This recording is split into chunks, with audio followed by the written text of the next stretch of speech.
Coach, quelle est votre analyse de ce rencontre contre les Pays-Bas?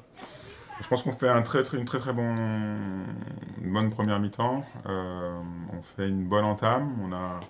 Je pense, à partir du moment après le temps mort où que je dois prendre parce qu'on n'est pas tout à fait réglé en défense, on met beaucoup trop d'activité, ce qui prouve que les joueurs avaient vraiment envie, mais c'était un petit peu trop désorganisé. On a réussi en restant un peu plus bas parce qu'il n'y avait pas forcément de la réussite au tir des arrières néerlandais. À partir du moment où on a réglé ce souci-là, on a fait la différence, on l'a clairement vu. Je pense que ce qui est vraiment à regretter dans ce match, parce que c'était vraiment le moyen de faire vraiment des réglages, c'est la blessure de Harbert. On sent bien que derrière, c'était plus compliqué après d'installer le 7 contre 6 avec peut-être des éléments qui avaient moins travaillé au centre. Après, on aurait eu des rotations de toute façon, donc c'est important aussi d'avoir des suppléants à Harbert. On a vu que quand il avait pris rouge contre injustifié, mais rouge quand même contre l'équipe de France, ça avait été quand même bien avec Tom, même si après ça s'est un peu moins bien passé puisqu'on perd le match. Et je pense que tout le monde est d'accord pour dire qu'on aurait gagné le match si Harbert était resté. C'est pas par rapport à la qualité des joueurs, c'est surtout par rapport à sa capacité à bien appréhender ce jeu-là, et ça lui correspond bien. Je crois que c'est l'occasion de mettre d'autres joueurs à ce poste-là et que d'autres joueurs se mettent à faire aussi bien que lui. Ça nous permettra déjà de le faire souffler et puis d'être moins en risque quand il lui arrive quelque chose. Malheureusement, ça fait 2 matchs où soit il est sorti sur rouge, soit il est sorti sur blessure. Donc c'est le regret de ce soir parce que ça gâche un peu la fête. On a après une deuxième mi-temps un peu moins aboutie. On est pas mal sanctionné, je trouve, par la paire d'arbitres. En tout cas, beaucoup plus que les Néerlandais qui ont fait les mêmes fautes que nous. C'est regrettable. Mais pour autant, c'est bien parce que c'est mieux de travailler dans la difficulté.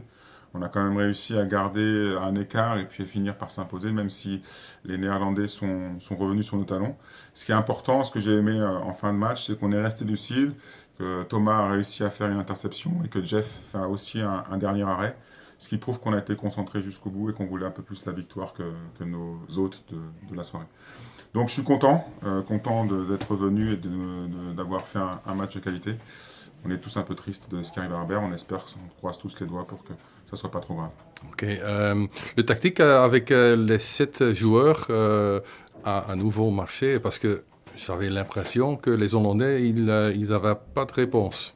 Non, ils n'ont pas vraiment eu de réponse. Culturellement, de toute façon, c'est pas une équipe qui sait jouer autrement qu'en 0-6, donc c'est compliqué pour eux de changer de dispositif. Je ne les vois pas faire une 1-5 ou une 3-2-1. Donc du coup, c'est vrai que ces équipes-là sont intéressantes à jouer, comme entre guillemets la Norvège un peu sera intéressante à jouer sur ce dispositif-là. On espère tous par contre qu'on aura un peu plus de fraîcheur parce que j'ai trouvé globalement que les joueurs ils sont assez fatigués. Demain, Nancy et la semaine prochaine, il y a une stage. Qu'est-ce que vous attendez de ce stage? Ce que j'attends, c'est qu'on continue à travailler dans ce sens-là. Alors il faudra bien évidemment garder un œil sur la fraîcheur. Donc on va plutôt travailler tactiquement. Je sens que les joueurs sont un peu émoussés. Alors je ne sais pas à quoi c'est dû. Je ne pense pas qu'ils aient fait des folies pendant les fêtes, mais ils étaient déjà fatigués contre la Corée. Donc on va, avec le voyage, faire attention et ça sera intéressant par contre de se confronter à mon autre équipe, donc une équipe professionnelle qui joue en D1 avec une grosse défense. Ça sera intéressant de voir ce qu'on est capable de faire contre ces sons. Ok, bonne chance. Merci.